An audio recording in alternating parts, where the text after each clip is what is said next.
Eu saldo os amados irmãos em Cristo Jesus, aqueles que estão vivendo verdadeiramente a graça perfeita no Cristo ressuscitado, a paz do Senhor.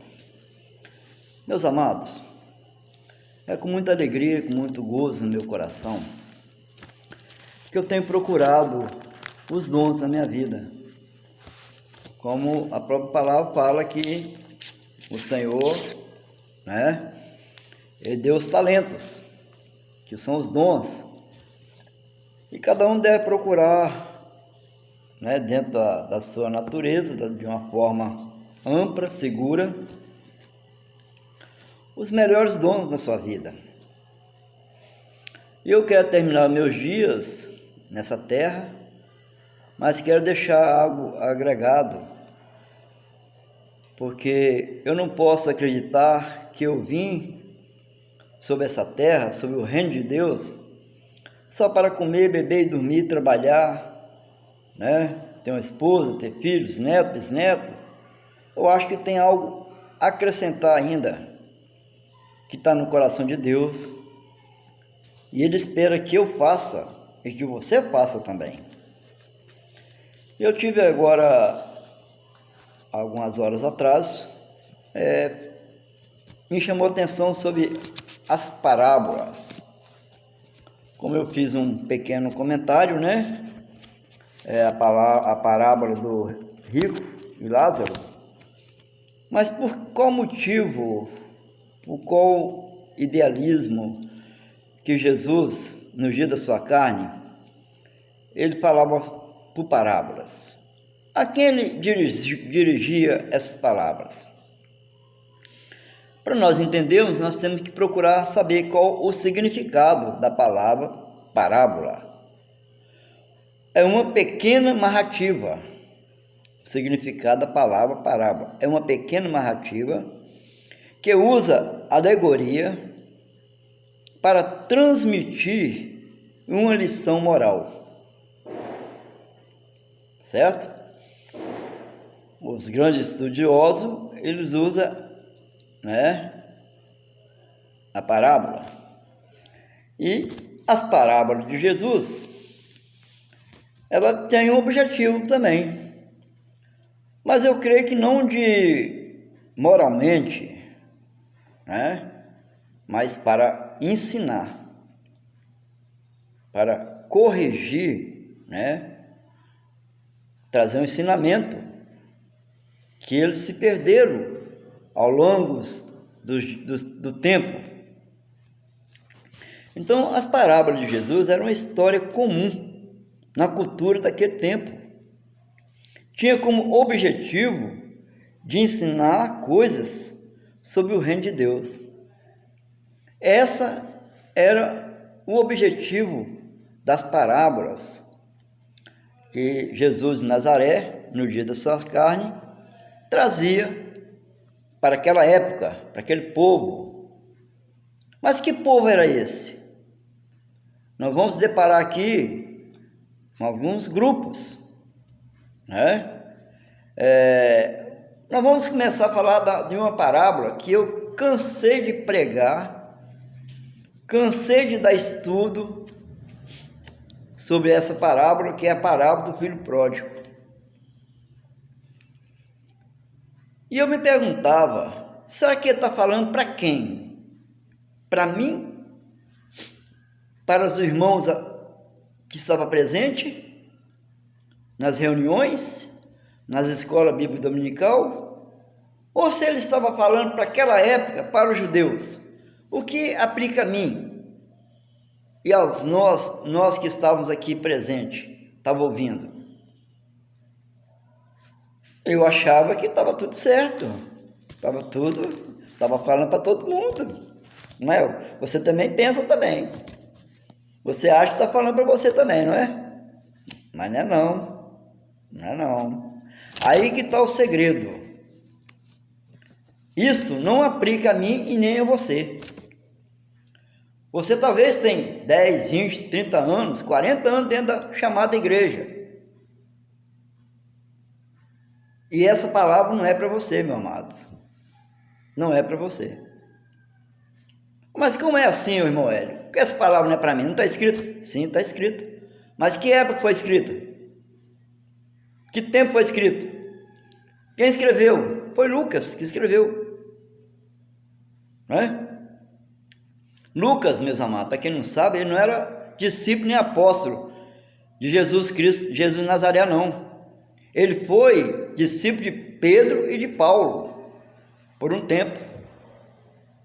Mas, infelizmente, o sistema não permite que a gente estude, que a gente descobre. Eles vão dando o que eles querem.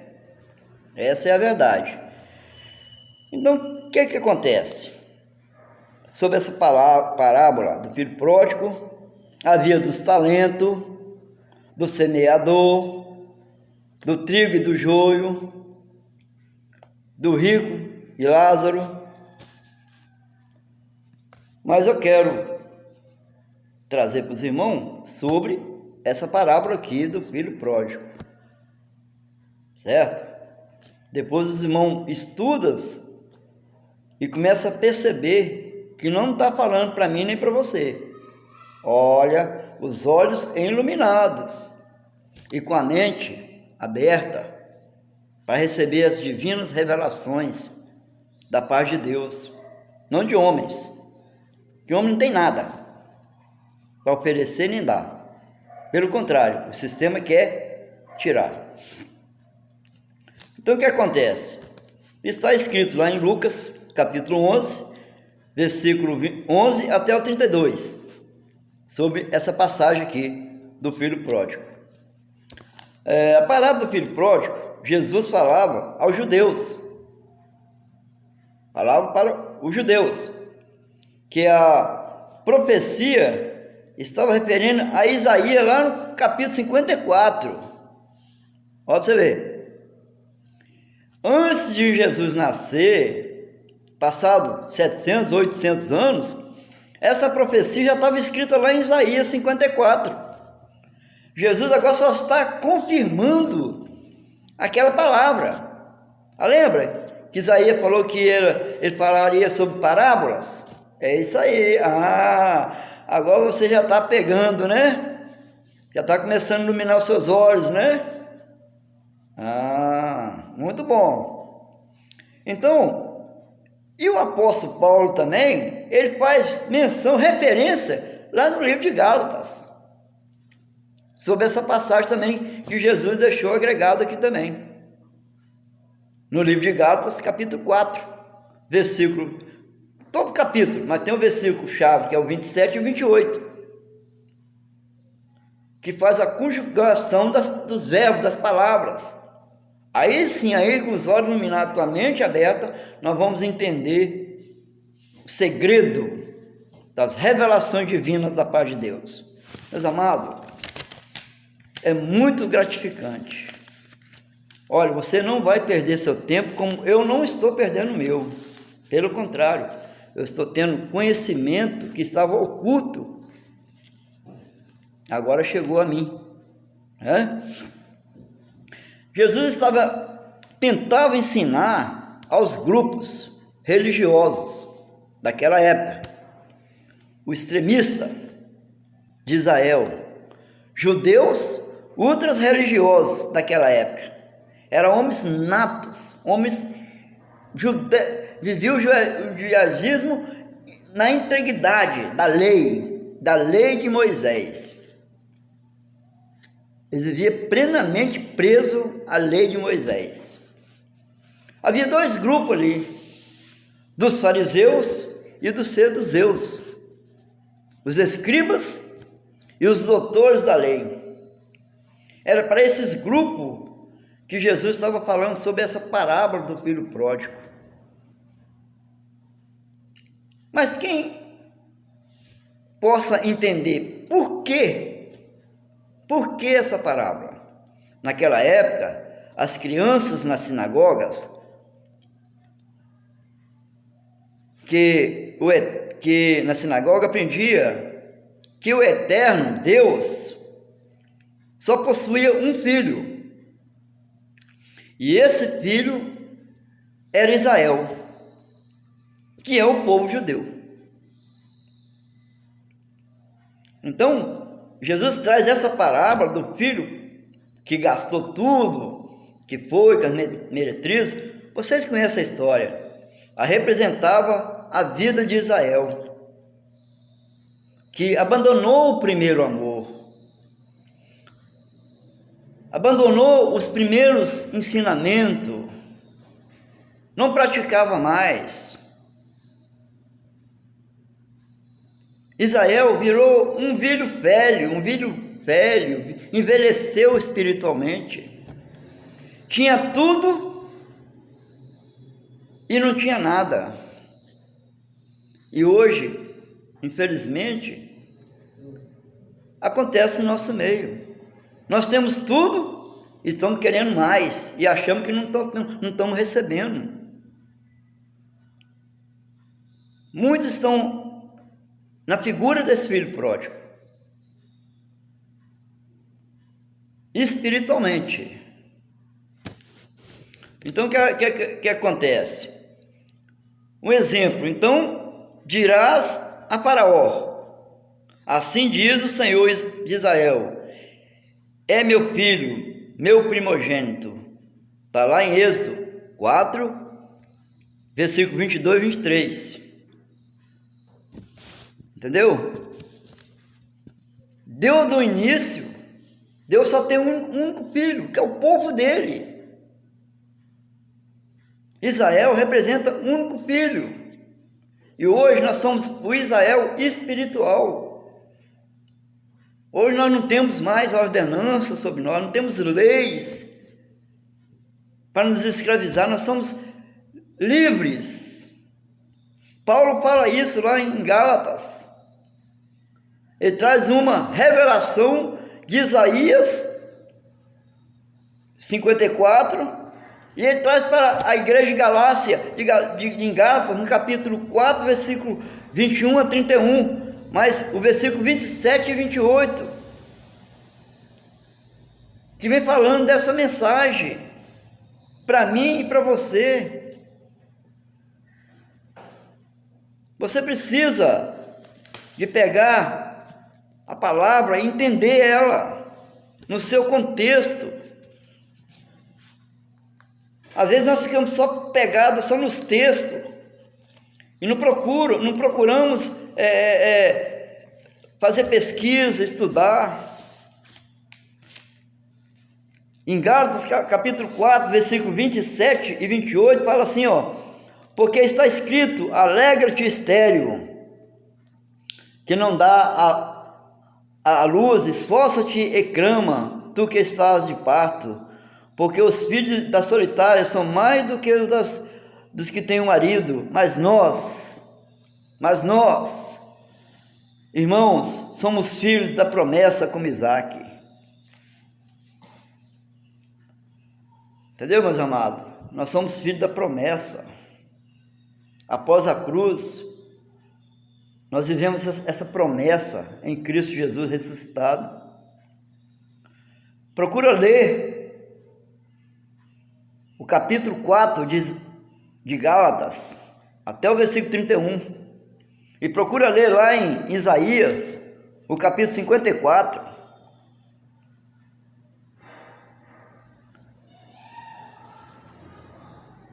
As mesmas referências daquela época aplica em nós hoje. Aplica a mim, aplica a você. Meus amados, tudo aquilo que foi dito nas parábolas foi para os judeus. Não foi para mim. Também não foi para você.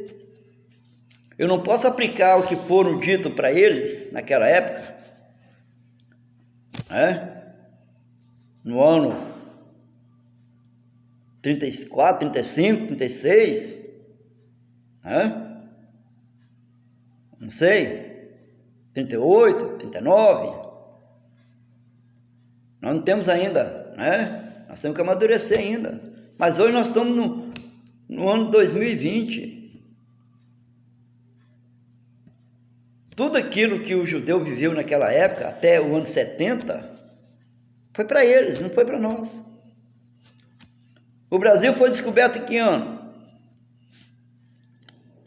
1500. As nações que havia antes do Brasil, a lei deles aplica a nós 1500, possa ser aplicado depois que eles vieram com as leis. O Brasil não tinha ainda povos ainda. Os primeiros povos são indígenas, os índios. Então, um país que tem 2.000 anos, 1.500 anos, 1.000 anos,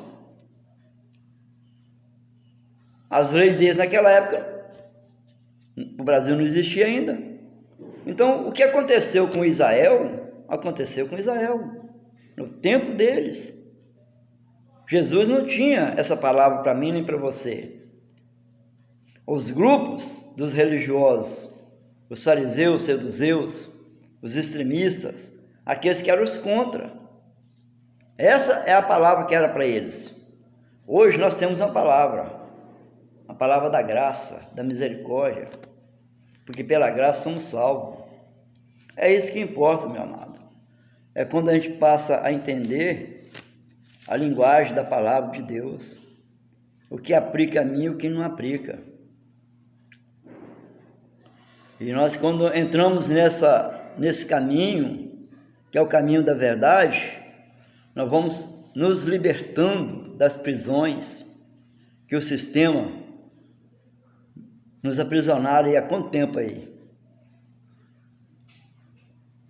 Por isso, meus amados, que é importante nós dar crédito às pessoas que estão trazendo as verdades à tona, que eu não posso esconder. Talvez esse seja meu último trabalho na minha vida, não sei, mas enquanto eu estiver com vida, com fôlego de vida, eu vou procurar sempre trazer algo da paz de Deus para o meu coração e para o seu coração. Você é gentílico, você nasceu salvo, você nasceu sem lei. O sistema quer colocar regras, leis em cima de você. Não pode fazer isso, não pode fazer aquilo, né? Quer determinar o que você deve fazer e o que você não deve fazer. O que você tem que fazer é aquilo que você acha que é errado fazer. Praticar o bem e nunca praticar o mal.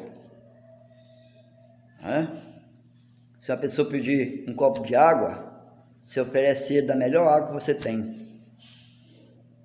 Se ele te pedir um prato de comida, oferece o melhor que você tem. Entendeu? Porque Deus agrada daqueles que contribuem de todo o coração. Você está contribuindo. Eu faço a minha parte, você faz a sua parte. Eu espero que um pouquinho aqui desse tempo aqui possa ter esclarecido alguma coisa para você aí, porque para mim trouxe grande valia, né? Saber que todas essas parábolas que está escrito nos evangelhos aí não diz respeito a mim e nem a você. Isso era para aquela época, é para os judeus, os fariseus, saduceus, os escribas. Aqui é povo ali, né? De modo geral ali. Jesus está trazendo um ensinamento para eles, da parte de Deus, o que Deus gostaria que eles fizessem. E Deus está esperando uma ação boa sua. Com Deus não se barganha, com Deus não tem troca. Não precisa de fazer campanha, subir o monte, descer o monte, fazer isso e aquilo, para mim poder comover o coração de Deus. Ele sabe o que eu preciso e o que você precisa. Agora, temos que trabalhar. Viver do nosso suor, não do suor dos nossos amados irmãos. E que Deus, assim, possa abrir seu entendimento a vocês. Que vocês procuram entender verdadeiramente o que Deus espera que você faça. Enquanto há vida, há esperança, há tempo para tudo, para plantar, para semear, para colher, né? Há tempo para tudo. Faça uma avaliação, vê como está a sua vida, se você está fazendo algo para agradar o Pai, o nosso Pai, Abba Pai. Que Deus assim possa abençoar vocês, que a graça esteja presente em todos os seus momentos da sua vida. Que não venha lhe faltar alegria, paz no coração. Assim eu despeço com a paz do Senhor.